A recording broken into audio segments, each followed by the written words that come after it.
You closed your eyes last night, and your brain began its secret nightly performance. In the hours that followed, you were likely running, falling, or reliving distant memories. And the weirdest part? You just accepted it, no questions asked, with full emotional buy-in. So, what is actually happening in there? Is it just random mental static, or something deeper? Most people assume dreams are just mental static, the brain powering down, thoughts randomly firing off. The science says that is almost certainly wrong. Dreams happen mainly during REM, or rapid eye movement. This is a stage your brain cycles into several times a night, roughly every 90 minutes. During REM, your neurons fire at nearly the same rate as when you are fully awake.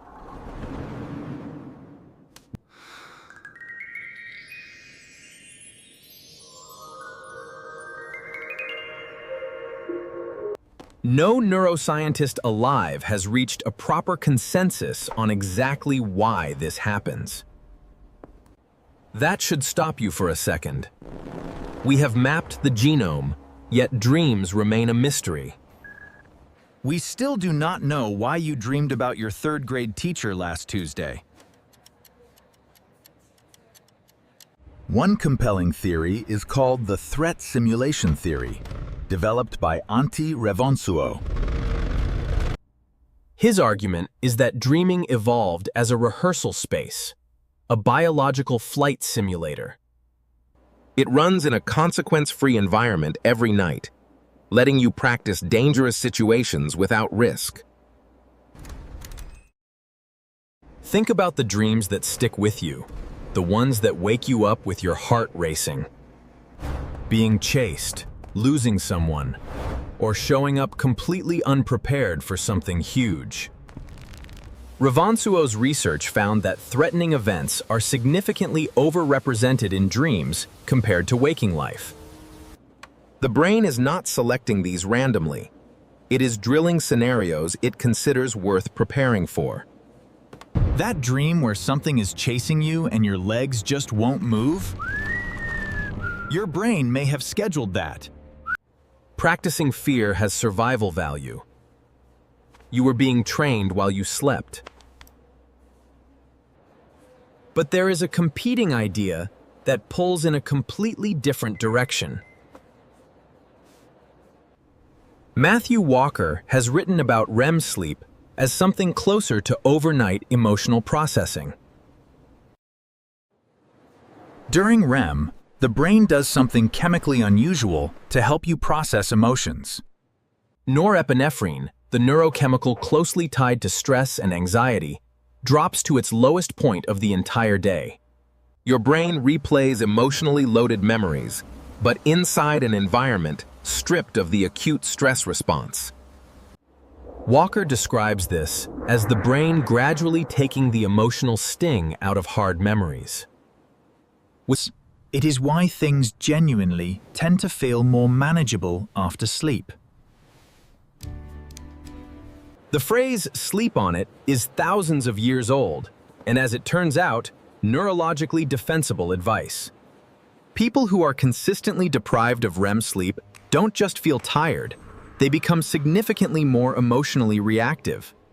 They are less able to regulate their responses to stress, and more likely to perceive neutral faces as threatening.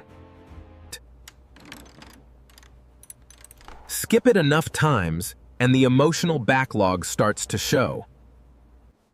Now, here is where it gets personal and a little uncomfortable. The content of your dreams is not random. It is specific to you in ways that are almost embarrassing. Researchers found that people who grew up without color TV report dreaming in black and white.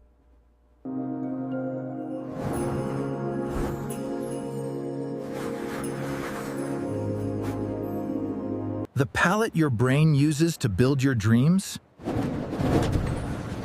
Your childhood built that.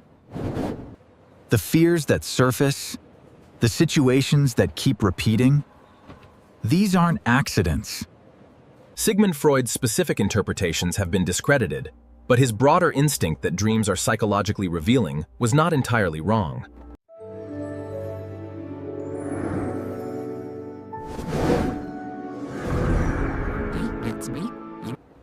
The person you keep dreaming about? There is probably something there. Your brain has flagged it for a reason, running the same drill on repeat. Something shifts noticeably in people who have been through significant trauma. In most dreams, there is some narrative distance, but in PTSD-related nightmares, the traumatic event often replays with unusual accuracy. The threat simulation system, which normally introduces variation, appears to get stuck. Running the same drill on repeat, never reaching any kind of resolution. This is why certain trauma therapies now specifically target dream content. The emotional processing, the filing away, the reduction of distress, it hasn't completed.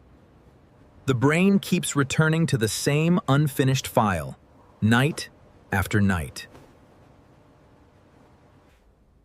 Then there is lucid dreaming, which complicates everything further. A lucid dream is one where you become aware, mid-dream, that you are dreaming. A 2016 meta-analysis found that 55% of people have experienced at least one lucid dream. During a normal dream, activity in your prefrontal cortex drops significantly. That is a big reason why you don't question the bizarre things unfolding in front of you. Why you just accept that your childhood home now has 17 hallways and a room you've never seen. During a lucid dream, the prefrontal cortex partially reactivates, and you become aware. You become aware that you are watching your own unconscious production in real time. Wow, that's it. It's forming something new. You spend roughly 2 hours every single night dreaming. By the time you are 75, that is around 6 full years spent inside experiences your brain generated. And most of it is gone within minutes of waking up.